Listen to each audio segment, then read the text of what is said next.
പിതാവിൻ്റെയും പുത്രൻ്റെയും പരിശുദ്ധാത്മാവിൻ്റെയും നാമത്തിൽ നമ്മുടെ കർത്താവായ യേശുക്രിസ്തുവിൻ്റെ കൃപയും പിതാവായ ദൈവത്തിൻ്റെ സ്നേഹവും പരിശുദ്ധാത്മാവിൻ്റെ സംസർഗവും നിങ്ങളോടുകൂടെ മിശിഹായിൽ പ്രിയ സഹോദരരെ, ഇന്ന് തിരുസഭ വിശുദ്ധനായ 10-ാം പിയൂസ് മാർപ്പാപ്പയുടെ തിരുനാൾ ആഘോഷിക്കുന്നു. എല്ലാം ക്രിസ്തുവിൽ നവീകരിക്കുക. ദിവ്യകാരുണ്യത്തിൻ്റെ മാർപ്പാപ്പയായിട്ടാണ് അദ്ദേഹത്തെ ലോകം അറിയുന്നത്. ഇന്നത്തെ ആദ്യത്തെ വായനയിൽ എസേക്കിയേൽ പ്രവാചകൻ നൽകുന്ന സന്ദേശം വളരെ പ്രധാനപ്പെട്ടതാണ്.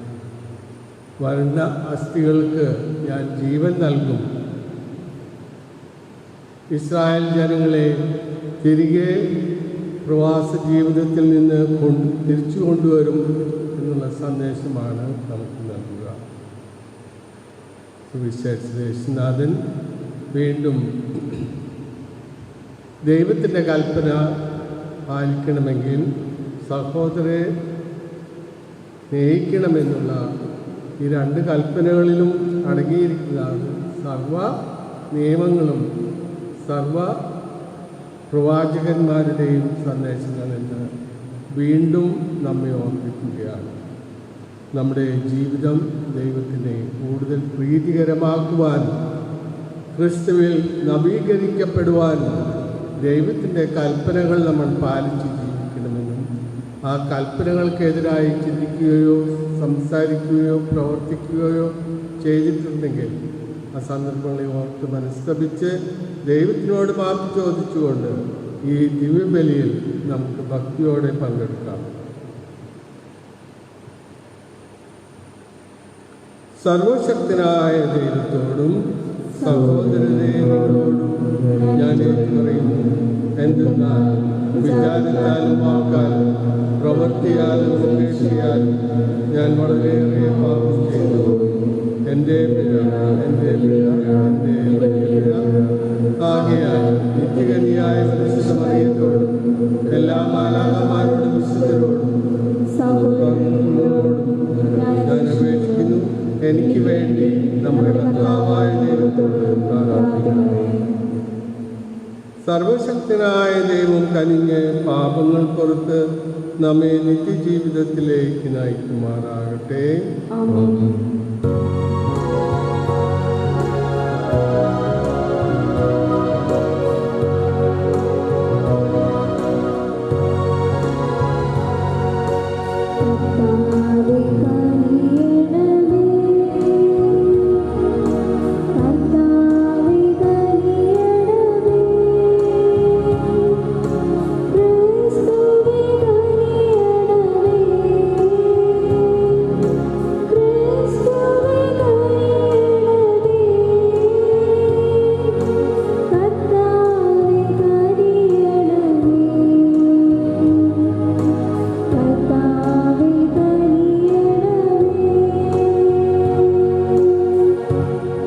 നമുക്ക് പ്രാർത്ഥിക്കാം.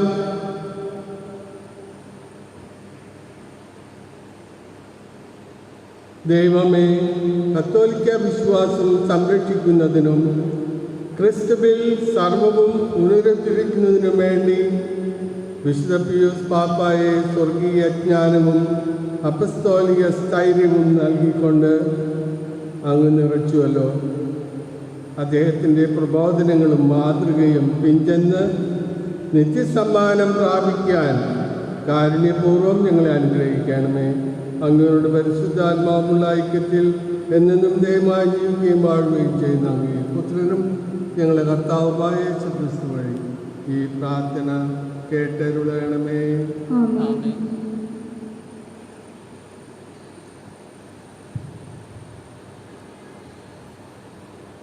എസെക്കിയേൽ പ്രവാചകന്റെ പുസ്തകത്തിൽ നിന്ന്, അക്കാലത്ത് കർത്താവിൻ്റെ കരം എൻ്റെ മേൽ വന്നു. അവിടുന്ന് തൻ്റെ ആത്മാവിനാൽ എന്നെ നയിച്ച് അസ്ഥികൾ നിറഞ്ഞ ഒരു താഴ്വരയിൽ കൊണ്ടുവന്ന് നിർത്തി. അവിടുന്ന് എന്നെ അവയുടെ ചുറ്റും നടത്തി. അവ വളരെയേറെ ഉണ്ടായിരുന്നു. അവ ഉണങ്ങി വരണ്ടിരുന്നു. അവിടുന്ന് എന്നോട് ചോദിച്ചു, മനുഷ്യപുത്ര, ഈ അസ്ഥികൾക്ക് ജീവിപ്പിക്കാനാവുമോ? ഞാൻ പറഞ്ഞു, ദൈവമായ കർത്താവേ, അങ്ങേക്കറിയാമല്ലോ. അവിടുന്ന് എന്നോട് അരുൾ ചെയ്തു, ഈ അസ്ഥികളോട് നീ പ്രവചിക്കുക, വരണ്ട അസ്ഥികളെ കർത്താവിൻ്റെ വചനം ശ്രവിക്കുവിൻ എന്ന് അവയോട് പറയുക. ദൈവമായ കർത്താവ് ഈ അസ്ഥികളോട് അരുൾ ചെയ്യുന്നു, ഇതാ ഞാൻ നിങ്ങളിൽ പ്രാണൻ നിവേശിപ്പിക്കും, നിങ്ങൾ ജീവിക്കും. ഞാൻ നിങ്ങളുടെ മേൽ ഞരമ്പുകൾ വെച്ചുപിടിപ്പിക്കുകയും മാംസം വളർത്തുകയും ചർമ്മം പൊതിയുകയും നിങ്ങളിൽ പ്രാണൻ നിവേശിപ്പിക്കുകയും ചെയ്യും. നിങ്ങൾ ജീവൻ പ്രാപിക്കും. ഞാനാണ് കർത്താവ് എന്നപ്പോൾ നിങ്ങൾ അറിയും. എന്നോട് കൽപ്പിച്ചതുപോലെ ഞാൻ പ്രവചിച്ചു. ഞാൻ പ്രവചിച്ചപ്പോൾ ഒരു ശബ്ദമുണ്ടായി, ഒരു കിരുകിരാ ശബ്ദം. വേർപെട്ടുപോയ അസ്ഥികൾ തമ്മിൽ ചേർന്നു. ഞാൻ നോക്കിയപ്പോൾ ഞരമ്പും മാംസവും അവയുടെ മേൽ വന്നിരുന്നു. ചർമ്മം അവയെ പൊതിഞ്ഞിരുന്നു, എന്നാൽ അവയ്ക്ക് പ്രാണൻ ഉണ്ടായിരുന്നില്ല. അവിടുന്ന് എന്നോട് അരുൾ ചെയ്തു, മനുഷ്യപുത്ര, ജീവശാസ്ത്രത്തോട് പ്രവചിക്കുക. മനുഷ്യപുത്ര, ജീവശാസ്ത്രത്തോട് പറയുക, ദൈവമായ കർത്താവ് അരുൾ ചെയ്യുന്നു, ജീവശാസ്ത്രമേ, ഈ 4 വായുകളിൽ നിന്ന് വന്ന് ഈ നിഹിതന്മാരുടെ മേൽ വീശുക, അവർക്ക് ജീവനുണ്ടാകട്ടെ. അവിടുന്ന് കൽപ്പിച്ചതുപോലെ ഞാൻ പ്രവചിച്ചു. അപ്പോൾ ജീവശ്വാസം അവരിൽ പ്രവേശിച്ചു. അവർ ജീവൻ പ്രാപിച്ചു. വളരെ വലിയ ഒരു സൈന്യം പോലെ അവർ എഴുന്നേറ്റ് നിന്നു. അവിടുന്ന് എന്നോട് അരുൾ ചെയ്തു, മനുഷ്യപുത്ര, ഈ അസ്ഥികൾ ഇസ്രായേൽ ഭവനം മുഴുവനുമാണ്. ഞങ്ങളുടെ അസ്ഥികൾ വരണ്ടിരിക്കുന്നു, പ്രതീക്ഷ നശിച്ചിരിക്കുന്നു, ഞങ്ങൾ തീർത്തും പരിക്തരായിരിക്കുന്നു എന്ന് അവർ പറയുന്നു. ആകയാൽ അവരോട് പ്രവചിക്കുക, ദൈവമായ കർത്താവ് അരുൾ ചെയ്യുന്നു, എൻ്റെ ജനമേ, ഞാൻ കല്ലറകൾ തുറന്ന് നിങ്ങളെ ഉയർത്തും. ഇസ്രായേൽ ദേശത്തേക്ക് ഞാൻ നിങ്ങളെ തിരികെ കൊണ്ടുവരും. എൻ്റെ ജനമേ, കല്ലറകൾ തുറന്ന് നിങ്ങളെ ഞാൻ ഉയർത്തുമ്പോൾ ഞാനാണ് കർത്താവെന്ന് നിങ്ങൾ അറിയും. എൻ്റെ ആത്മാവിനെ ഞാൻ നിങ്ങളിൽ നിവേശിപ്പിക്കും, നിങ്ങൾ ജീവിക്കും. ഞാൻ നിങ്ങളെ നിങ്ങളുടെ സ്വദേശത്തേക്ക് വസിപ്പിക്കും. കർത്താവായ ഞാനാണ് ഇത് പറഞ്ഞതെന്നും പ്രവർത്തിച്ചതെന്നും അപ്പോൾ നിങ്ങൾ അറിയും. കർത്താവ് അരുൾ ചെയ്യുന്നു. കർത്താവിൻ്റെ വചനം. ദൈവത്തിന് നന്ദി.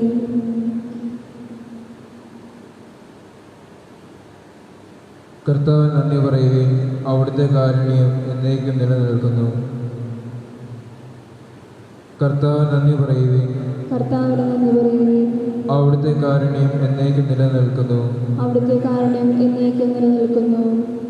കർത്താവിനാൽ രക്ഷിക്കപ്പെട്ടവർ ഇങ്ങനെ പറയട്ടെ, കഷ്ടതയിൽ നിന്ന് അവിടുന്ന് അവരെ രക്ഷിച്ചു. ദേശങ്ങളിൽ നിന്ന്, കിഴക്ക് നിന്നും പടിഞ്ഞാറ് നിന്നും വടക്കു നിന്നും തെക്കു നിന്നും അവിടുന്ന് അവരെ ഒന്നിച്ചു കൂട്ടി. കർത്താവിന് നന്ദി പറയുകയും കർത്താവിന് നന്ദി പറയുകയും അവിടുത്തെ കാരുണ്യം എന്നേക്കും നിലനിൽക്കുന്നു. അവിടുത്തെ കാരുണ്യം എന്നേക്കും നിലനിൽക്കുന്നു. വാസയോഗ്യമായ നഗരത്തിലേക്ക് വഴി കണ്ടെത്താതെ ചിലർ മരുഭൂമിയിൽ അലഞ്ഞു നടന്നു. വിശന്നും ദാഹിച്ചും അവർ വലിഞ്ഞു. കർത്താവിന് നന്ദി പറയുകയും കർത്താവിന് നന്ദി പറയുകയും അവിടുത്തെ കാരുണ്യം എന്നേക്കും നിലനിൽക്കുന്നു. അവിടുത്തെ കാരുണ്യം എന്നേക്കും നിലനിൽക്കുന്നു. അപ്പോൾ തങ്ങളുടെ കഷ്ടതയിൽ അവർ കർത്താവിനെ വിളിച്ചപേക്ഷിച്ചു. അവരുടെ കഷ്ടതയിൽ നിന്ന് അവിടുന്ന് അവരെ രക്ഷിച്ചു. വാസയോഗ്യമായ നഗരത്തിൽ എത്തുവോളം അവരെ അവിടുന്ന് നേർവഴിക്ക് നയിച്ചു. കർത്താവിന് നന്ദി പറയുകയും കർത്താവിന് നന്ദി പറയുകയും അവിടുത്തെ കാരുണ്യം എന്നേക്കും നിലനിൽക്കുന്നു. അവിടുത്തെ കാരുണ്യം എന്നേക്കും നിലനിൽക്കുന്നു. അവർ കർത്താവിന് അവിടുത്തെ കാരുണ്യത്തെ പ്രതിയും മനുഷ്യമക്കൾക്കായി അവിടുന്ന് ചെയ്ത അത്ഭുതങ്ങളെ പ്രതിയും നന്ദി പറയട്ടെ. എന്തെന്നാൽ അവിടുന്ന് ദാഹാർത്തന് തൃപ്തി വരുത്തുകയും വിശപ്പുള്ളവന് വിശിഷ്ട വിഭവങ്ങൾ കൊണ്ട് സംപ്രീതി ഉളവാക്കുകയും ചെയ്യുന്നു. കർത്താവിന് നന്ദി പറയുകയും കർത്താവിന് നന്ദി പറയുകയും അവിടുത്തെ കാരുണ്യം എന്നേക്കും നിലനിൽക്കുന്നു. അവിടുത്തെ കാരുണ്യം എന്നേക്കും നിലനിൽക്കുന്നു.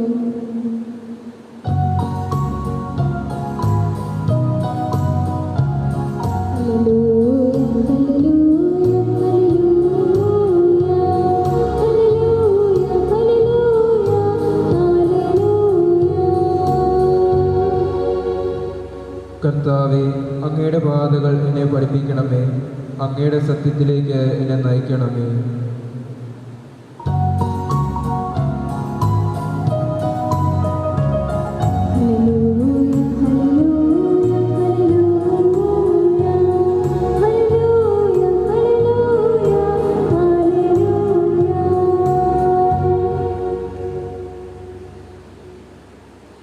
കർത്താവ് നിങ്ങളോടുകൂടെ. വിശുദ്ധ മത്തായി എഴുതിയ സുവിശേഷം. നിന്റെ ദൈവമായ കർത്താവിനെ സ്നേഹിക്കുക, നിന്നെ പോലെ നിന്റെ അയൽക്കാരനെ സ്നേഹിക്കുക. അക്കാലത്ത് യേശു സദുക്കയരെ വാക്കുമുട്ടിച്ചെന്ന് കേട്ടപ്പോൾ ഫരിസേയർ ഒന്നിച്ചുകൂടി. അവരിൽ ഒരു നിയമപണ്ഡിതൻ അവനെ പരീക്ഷിക്കാൻ ചോദിച്ചു, ഗുരു, നിയമത്തിലെ അതിപ്രധാനമായ കൽപ്പന ഏതാണ്? അവൻ പറഞ്ഞു, നീ നിന്റെ ദൈവമായ കർത്താവിനെ പൂർണ്ണ ഹൃദയത്തോടും പൂർണ്ണ ആത്മാവോടും പൂർണ്ണ മനസ്സോടും കൂടെ സ്നേഹിക്കുക. ഇതാണ് പ്രധാനവും പ്രഥമവുമായ കൽപ്പന.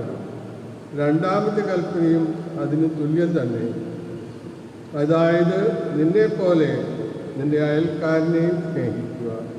ഈ രണ്ട് കൽപ്പനകളിൽ സമസ്ത നിയമവും പ്രവാചകന്മാരും അധിഷ്ഠിതമായിരിക്കുന്നു. കർത്താവിൻ്റെ സുവിശേഷം.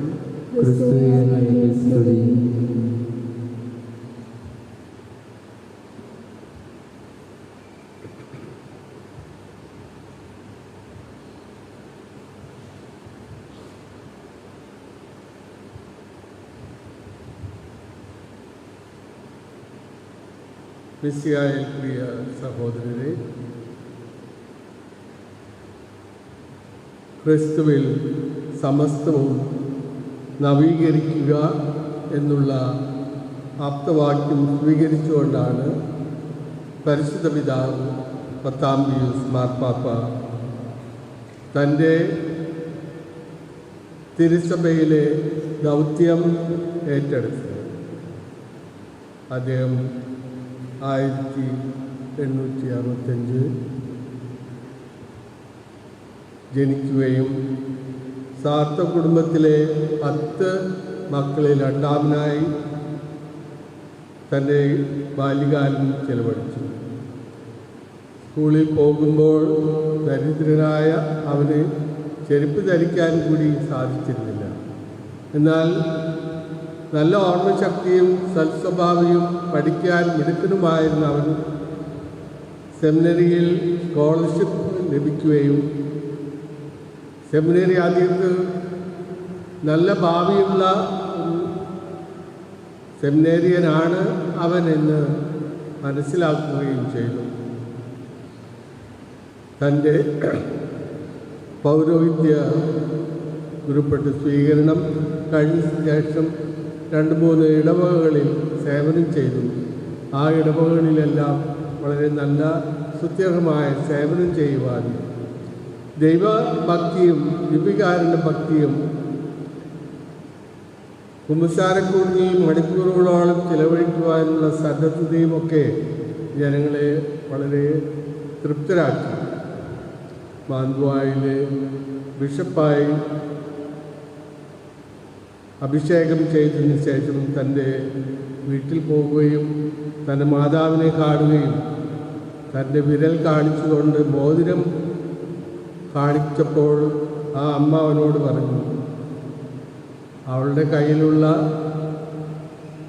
വെഡിങ് റിംഗ് വിവാഹ മോതിരം കാണിച്ചുകൊണ്ട് പറഞ്ഞു, ഇത് ഞാൻ ധരിച്ചില്ലായിരുന്നെങ്കിൽ നിനക്ക് അത് ലഭിക്കുമായിരുന്നില്ല എന്ന്.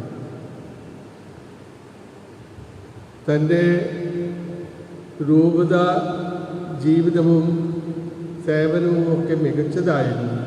അതുകൊണ്ട് അദ്ദേഹത്തെ വെനീസിലെ കർദിനാളായി അവരോധിക്കപ്പെടുകയും പെട്രിയാർക്കായി നിയമിക്കപ്പെടുകയും ചെയ്തു. 10-ാം പീയൂസ് മാർപ്പാപ്പൻ്റെ മരണത്തിന് ശേഷം നടന്ന മാർപ്പാപ്പയുടെ തിരഞ്ഞെടുപ്പിൽ പോകുമ്പോൾ തിരിച്ചു വരാനുള്ള ടിക്കറ്റ് ബുക്ക് ചെയ്തിട്ടാണ് അദ്ദേഹം പോയത്. എന്നാൽ ദരിദ്രനും വിനീതനുമായ കർദിനാൾ സാർത്തോയെയാണ് അന്നത്തെ കർദിനാളന്മാർ മാർപ്പാപ്പയായി തിരഞ്ഞെടുത്തത്. തൻ്റെ ഔദ്യോഗിക ജീവിതത്തിൽ തന്നെ നയിക്കുന്നതിനെ ഓംനിയ റെസ്റ്റൗറാത്തേയും ക്രിസ്തോ, സമസ്തവും ക്രിസ്തുവിൽ നവീകരിക്കുക എന്നുള്ള ആപ്തവാക്യം താൻ സ്വീകരിക്കുകയും അതനുസരിച്ച് തിരുസഭയുടെ ജീവിതത്തിൽ തിരുസഭയുടെ സേവനങ്ങളിൽ ഈ തത്വം പാലിച്ചുകൊണ്ട് ധാരാളം നവീകരണ പ്രവർത്തികൾ അദ്ദേഹം ചെയ്തു. ആരാധനക്രമവും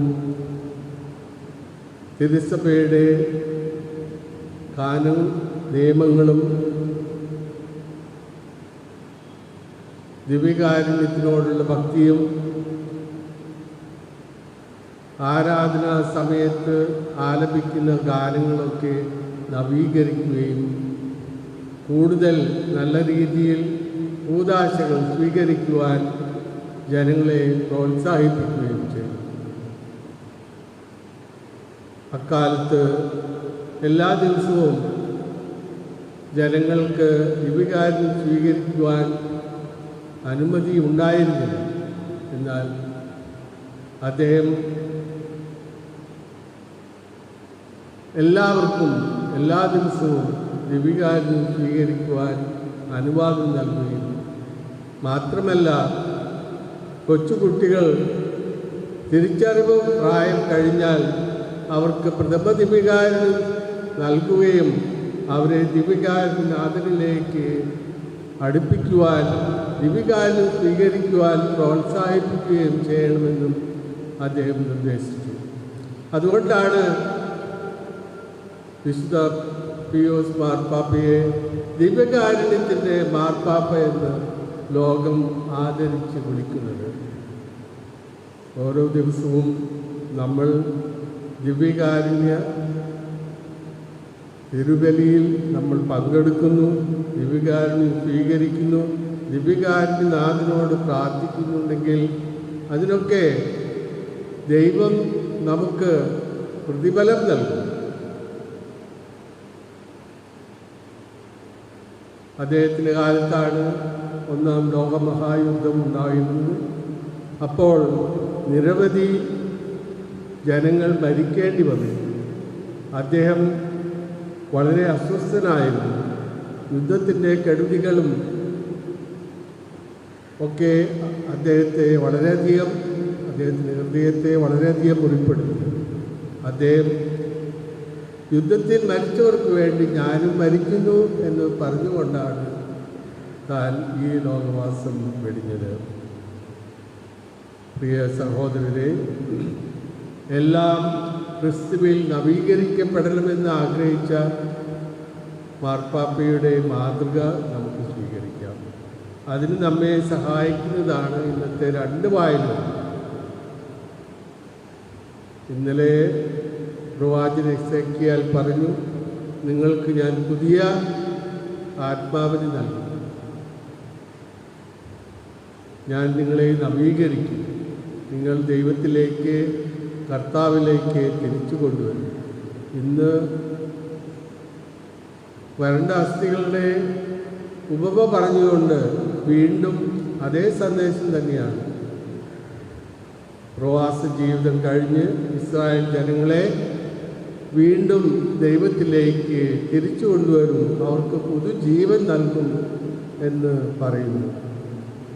സുവിശേഷത്തിൽ നിയമവും പ്രവാചകരും സമസ്തവും അടങ്ങിയിരിക്കുന്നത് ദൈവസ്നേഹത്തിലും പരസ്നേഹത്തിലും ആണ് എന്നുള്ള കൽപ്പനകൾ നമ്മൾ പാലിക്കുകയാണെങ്കിൽ നമ്മുടെ ഓരോരുത്തരുടെയും വ്യക്തിപരമായ ജീവിതത്തിലും നമ്മുടെ കുടുംബജീവിതത്തിലും നമ്മുടെ സമൂഹ ജീവിതത്തിലും നവീകരണത്തിൻ്റെ പാതയിൽ ജീവിക്കുവാൻ നമുക്ക് സാധിക്കും.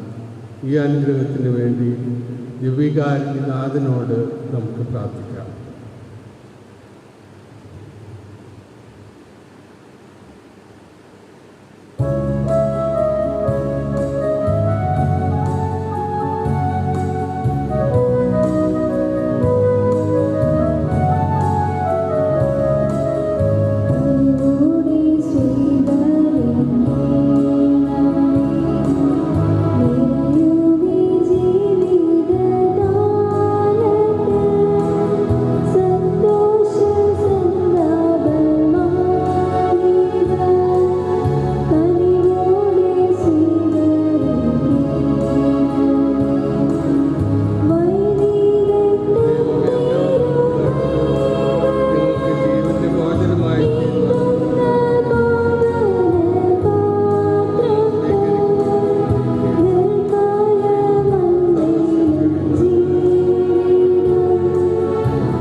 സഹോദരരെ, എൻ്റെയും നിങ്ങളുടെയും ബലി സർവശക്തപിതാവുമായ ദൈവത്തിന് സ്വീകാര്യമാകുവാൻ വേണ്ടി നിങ്ങൾ പ്രാർത്ഥിക്കുവിൻ. കർത്താവിന്റെ നാമത്തിന്റെ സ്തുതിക്കും നമ്മുടെയും അവിടുത്തെ ദിവസങ്ങളുടെയും നന്മയ്ക്കുമായി അങ്ങേ കരങ്ങളിൽ നിന്ന് ഈ ബലി സ്വീകരിക്കുമാറാകട്ടെ. കർത്താവെ, കാരുണ്യപൂർവ്വം അങ്ങ് സ്വീകരിച്ച ഞങ്ങളുടെ ബലിവസ്തുക്കൾ വഴി ഞങ്ങളെ അനുഗ്രഹിക്കണമെന്ന് ഞങ്ങൾ പ്രാർത്ഥിക്കുന്നു. വിശുദ്ധ പിയൂസ് പാപ്പായുടെ ഉദ്ബോധനങ്ങൾ പിന്തുടരുന്ന ഞങ്ങൾ ആത്മാർത്ഥമായ വിധേയത്തോടെ ഈ ദിവ്യരഹസ്യങ്ങൾ അനുഷ്ഠിക്കുകയും വിശ്വസ്ത മനസ്സോടെ സ്വീകരിക്കുകയും ചെയ്യുമാറാകട്ടെ. ഞങ്ങളെ കർത്താവായ ക്രിസ്തു വഴി ഞങ്ങൾ സമർപ്പിക്കുന്ന പ്രാർത്ഥന കേട്ടരുളണമേ. കർത്താവ് നിങ്ങളോടുകൂടെ. ഹൃദയങ്ങൾ ഉയർത്തുവിൻ. നമ്മുടെ കർത്താവായ ദൈവത്തിന് നന്ദി പ്രകാശിപ്പിക്കാം. കർത്താവേ, പരിശുദ്ധനായ പിതാവേ, സർവശക്തനും നിത്യനുമായ ദൈവമേ, ഞങ്ങളുടെ കർത്താവായ ക്രിസ്തു വഴി എങ്ങും എപ്പോഴും അങ്ങേക്ക് ഞങ്ങൾ കൃതജ്ഞത അർപ്പിക്കുന്നത് യഥാർത്ഥത്തിൽ ഉചിതവും ന്യായവും യോഗ്യവും രക്ഷാകരവുമാണല്ലോ. എന്നാൽ വിശുദ്ധ പിയൂസിൻ്റെ തിരുനാളാഘോഷത്തിൽ ആനന്ദിക്കുവാൻ അങ്ങേ സഭയ്ക്ക് അങ്ങ് അനുഗ്രഹം നൽകുന്നു. അങ്ങനെ ആ പുണ്യജീവിത മാതൃകയാൽ സഭയെ അങ്ങ് ശക്തിപ്പെടുത്തുകയും വചന പ്രഘോഷണത്തിലൂടെ ഉത്ബോധിപ്പിക്കുകയും അങ്ങേ പ്രസാദിപ്പിക്കുന്ന യാചനയാൽ അങ്ങ് സംരക്ഷിക്കുകയും ചെയ്യുന്നു. ആകയാൽ എല്ലാ മാലാഖമാരോടും വിശുദ്ധരുടെയും ഗണത്തോട് ചേർന്ന് അങ്ങേക്ക് സ്തുതിഗീതം ആലപിച്ച് അഭിരാമം ഞങ്ങൾ പ്രകീർത്തിക്കുന്നു.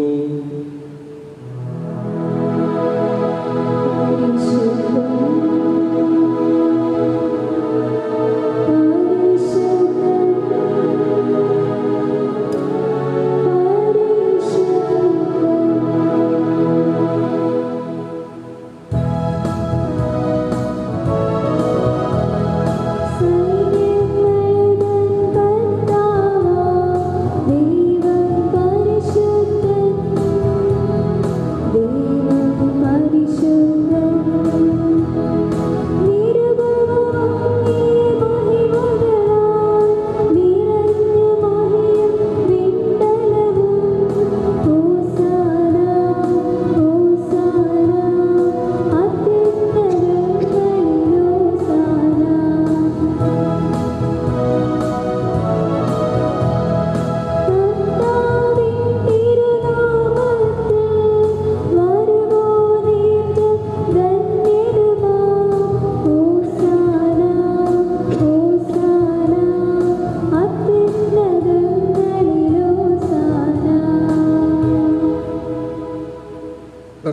കർത്താവേ, സർവവിശുദ്ധിയുടെയും ഉറവിടമായ അങ്ങ് സത്യമായും പരിശുദ്ധനാകുന്നു. ആകയാൽ അങ്ങേ ആത്മാവാൽ മഞ്ഞുകണം പോലെ ഈ കാണിക്കകൾ പവിത്രമാക്കണം. അങ്ങേ ഞങ്ങൾക്കായി ഇവ ഞങ്ങളുടെ കർത്താവായ യേശുക്രിസ്തുവിൻ്റെ ശരീരവും രക്തവുമായി തീരുമാറാകട്ടെ.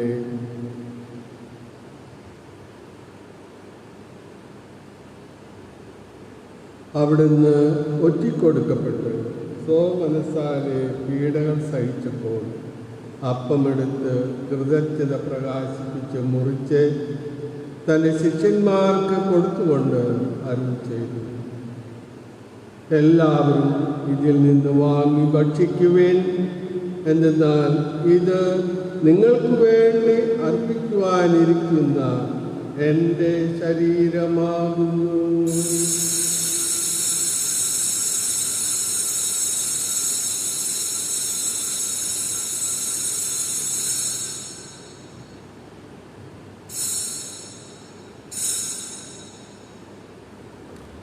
അപ്രകാരം അത്താഴം കഴിഞ്ഞ് പാനപാത്രമെടുത്ത് വീണ്ടും അങ്ങേക്ക് കൃതജ്ഞത പ്രകാശിപ്പിച്ച് തൻ്റെ ശിഷ്യന്മാർക്ക് കൊടുത്തുകൊണ്ട് അരുൾ ചെയ്തു, എല്ലാവരും വാങ്ങി ഇതിൽ നിന്ന് കുടിക്കുവേൻ. എന്തെന്നാൽ ഇത് നിങ്ങൾക്ക് വേണ്ടിയും അനേകർക്ക് വേണ്ടിയും പാപമോചനത്തിനായി ചിന്തപ്പെടാനിരിക്കുന്ന എൻ്റെ രക്തത്തിൻ്റെ നവീനവും സനാതനമായ ഉടമ്പടിയുടെ പാനപാത്രമാകുന്നു. ഇത് നിങ്ങൾ എൻ്റെ ഓർമ്മയ്ക്കായി ചെയ്യുവിൻ.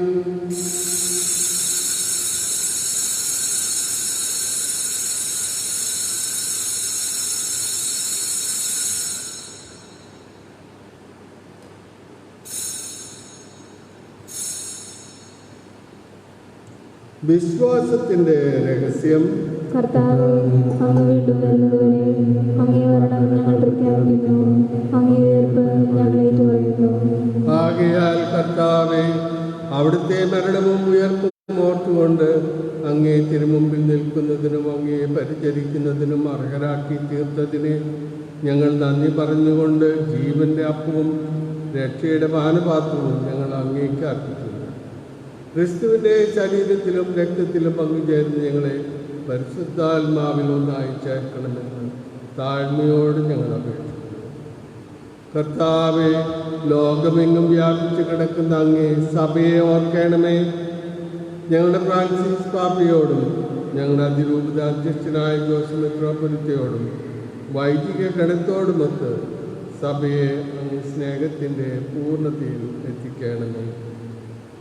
ഈ ലോകത്തിൽ നിന്ന് അങ്ങയുടെ മക്കളിലേക്ക് വിളിച്ച അങ്ങയുടെ ദാസർ Francis Fernandez, Johny Gomes, Bernard Glancy Correa, Joy Moolankuzhi, Jethro സേവിയ പയ്യപ്പള്ളി, ജൂലിയൻ ഡിക്രൂസ്, എല്ലാ ആത്മാക്കൾ എന്നിവരെ ഓർക്കണമേ. അങ്ങേ പുത്രൻ്റെ മരണത്തിന് സദൃശ്യമായി അവിടുത്തോടൊന്നായി തീർന്ന ഇവരെ അവിടുത്തെ ഉത്ഥാനത്തിലും ഒന്നാക്കണമേ. ഉയർപ്പിൻ്റെ പ്രത്യാശയോടെ നിദ്ര കൊള്ളുന്ന ഞങ്ങളുടെ സഹോദരങ്ങളെയും അങ്ങേ കാരുണ്യത്തിൽ മരണമടഞ്ഞ സകലരെയും അങ്ങ് ഓർക്കുകയും അങ്ങേ മുഖത്തിൻ്റെ പ്രകാശത്തിലേക്ക് അവരെ സ്വീകരിക്കുകയും ചെയ്യണമേ. ഞങ്ങളിൽ എല്ലാവരിലും കനിയണമെന്ന് ഞങ്ങൾ പ്രാർത്ഥിക്കുന്നു. അങ്ങ് ദൈവമാതാവായ പരിശുദ്ധ കന്യകാമറിയത്തോടും ആ കന്യകയുടെ ഭർത്താവായ ഭാഗ്യപ്പെട്ട യൗസേപ്പിനോടും അനുഗ്രഹീതരായ അപ്പസ്തോലന്മാരോടും കാലാകാലങ്ങളിൽ അങ്ങേ പ്രസാദിപ്പിച്ച സകല വിശുദ്ധരോടുമൊത്ത് നിത്യജീവനിൽ പങ്കുചേരാൻ ഞങ്ങളെ അർഹരാക്കുകയും അങ്ങേ പുത്രനായ യേശുക്രിസ്തു വഴി ഞങ്ങൾ അങ്ങേ സ്തുതിക്കുകയും മഹത്വപ്പെടുത്തുകയും ചെയ്യുമാറാകട്ടെ.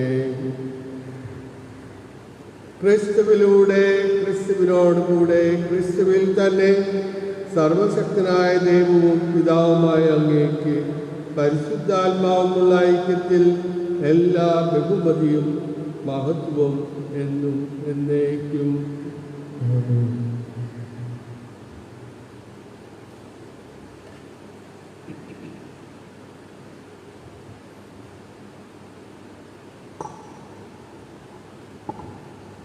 രക്ഷാകരമായ കൽപ്പനകളാലും ബോധിതരായും ദിവ്യോപദേശത്താൽ രൂപവൽകൃതരായും നിർഭയം നമുക്ക് ഏറ്റുചൊല്ലാം. സ്വർഗസ്ഥനായ ഞങ്ങളുടെ പിതാവേ, അങ്ങയുടെ നാമം പൂജിതമാകണമേ. അങ്ങയുടെ രാജ്യം വരണമേ. അങ്ങയുടെ തിരുനാമം സ്വർഗ്ഗത്തിലെ പോലെ ഭൂമിയിലുമാകണമേ. അന്നു വേണ്ടുന്ന ആഹാരം ഞങ്ങൾക്ക് തരണമേ. ഞങ്ങളോട് തെറ്റ് ചെയ്യുന്നവരോട് ഞങ്ങൾ ക്ഷമിച്ചിരിക്കുന്നതേ. ഞങ്ങളുടെ തെറ്റുകൾ ഞങ്ങളോട് ക്ഷമിക്കണമേ. ഞങ്ങളെ പ്രലോഭനത്തിൽ ഉൾപ്പെടുത്തരുതേ. തിന്മയിൽ ഞങ്ങളെ രക്ഷിക്കണമേ. കർത്താവേ, എല്ലാ തിന്മകളിൽ നിന്നും ഞങ്ങളെ മോചിപ്പിക്കണമേ. ഞങ്ങളുടെ ദിനങ്ങളിൽ സമാധാനം കനിവാർന്ന് നൽകണമേ. അനുഗ്രഹപൂർവമായ പ്രത്യാശയും ഞങ്ങളുടെ രക്ഷകനായ യേശുക്രിസ്തുവിൻ്റെ ആഗമനവും പ്രതീക്ഷിച്ചുകൊണ്ട് അങ്ങേ കരുണയുടെ സഹായത്താൽ ശക്തി പ്രാപിച്ച് ഞങ്ങളെപ്പോഴും പാപത്തിൽ നിന്ന് മോചിതരാകുകയും എല്ലാ വിപത്തുകളിൽ നിന്നും സുരക്ഷിതരാകുകയും ചെയ്യുമാറാകട്ടെ.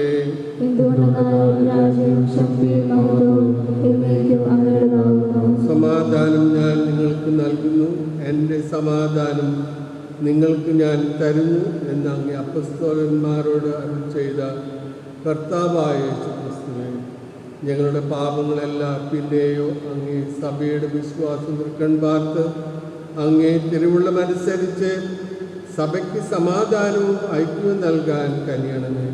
എന്നും ജീവിക്കുകയും വാഴുകയും ചെയ്യുന്ന അങ്ങ് ഈ പ്രാർത്ഥന കേട്ടരുളയണമേ. കർത്താവിൻ്റെ സമാധാനം നിങ്ങളോടുകൂടെ എപ്പോഴും ഉണ്ടായിരിക്കട്ടെ. നിങ്ങൾ പരസ്പരം സമാധാനമായി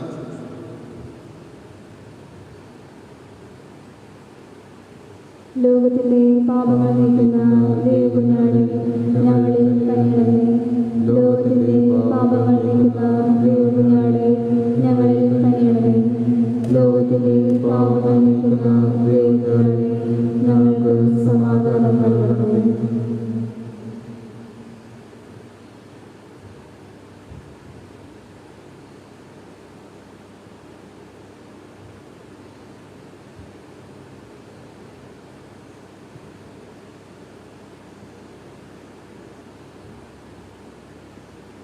ഇതാ ദൈവത്തിൻ്റെ കുഞ്ഞാട്, ഇതാ ലോകത്തിൻ്റെ പാപങ്ങൾ നീക്കുന്നു. ദിവകുഞ്ഞാടിൻ്റെ വിരുന്നിന് ക്ഷണിക്കപ്പെട്ടിരിക്കുന്നവർ അനുഗ്രഹീതർ.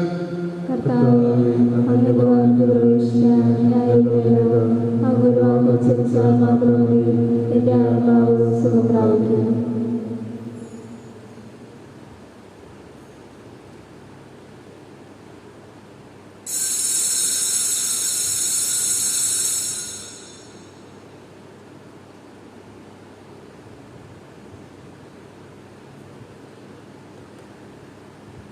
അരൂപിയിലുള്ള ദിവ്യകാരുണ്യ സ്വീകരണം.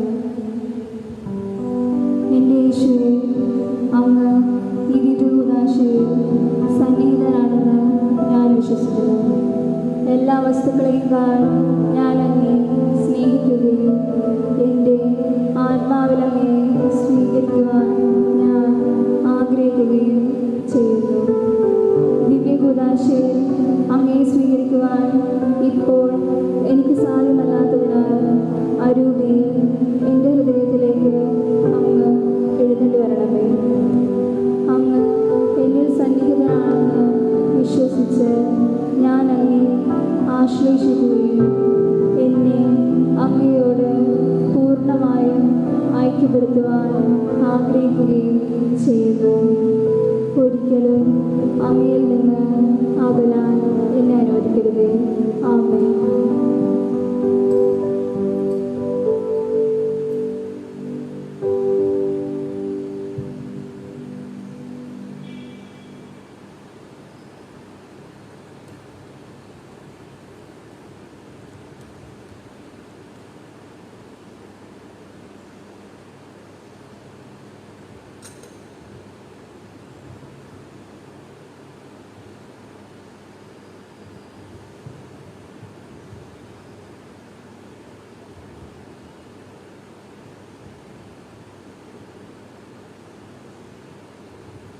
നമുക്ക് പ്രാർത്ഥിക്കാം.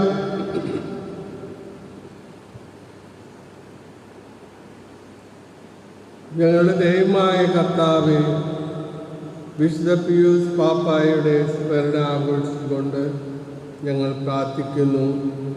സ്വർഗീയ ഭോജനത്തിൻ്റെ ശക്തിയാൽ ഞങ്ങൾ വിശ്വാസത്തിൽ സ്ഥിരതയോടെ നിലനിൽക്കുകയും അങ്ങേ സ്നേഹത്തിൽ ഒരുമയുള്ളവരായിരിക്കുകയും ചെയ്യുമാറാകട്ടെ. കർത്താവായ ക്രിസ്തു വഴി ഞങ്ങൾ സമർപ്പിക്കുന്ന പ്രാർത്ഥന കേട്ടരുളയണമേ. കർത്താവ് നിങ്ങളോടുകൂടെ. സർവശക്തനായ ദൈവം പിതാവും പുത്രനും പരിശുദ്ധാത്മാവും നിങ്ങളെ സമൃദ്ധമായി അനുഗ്രഹിക്കട്ടെ. പോകുവിൻ, ദിവ്യപൂജ സമാപിച്ചു.